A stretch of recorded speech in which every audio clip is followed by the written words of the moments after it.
குழலி hair ஆயில்ல முடி அடர்த்தியாக்கக்கூடிய தன்மை கொண்டது.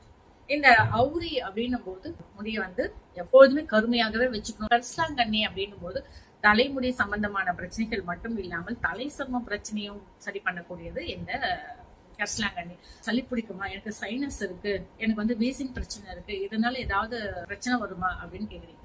கண்டிப்பா கிடையாது. வந்து ஃப்ரெஷ்ஷான இலை தழைகளை போட்டு நான் பண்ணல. இது எனக்கும் தெரியும். செம்பருத்தி இலையாகட்டும், செம்பருத்தி பூவாகட்டும், அவுரி இலையாகட்டும், கரிசலாங்கண்ணி இலையாகட்டும், இதெல்லாம் ஃப்ரெஷ்ஷா போட்டு பண்ணாதான் அதனுடைய குளுமை தன்மை அப்படிங்கிறது அந்த எண்ணெயில இறங்கி நீங்க அதை பயன்படுத்தும் போது உங்களுக்கு பிரச்சனைகள் உருவாக ஒரு காரணமாக அமையும். ஆனா நம்முடைய ப்ராடக்டை பொறுத்த வரைக்கும் நம் முடிகள் அப்படிங்கிறது பக்குவமா நிழல்ல உலர்த்தி அதனுடைய சத்துக்கள் குறையாம போட்டு காய்ச்சி உங்களுக்கு தரதுனால உங்களுக்கு அந்த குளுமை தன்மை அப்படிங்கிறது இருக்காது.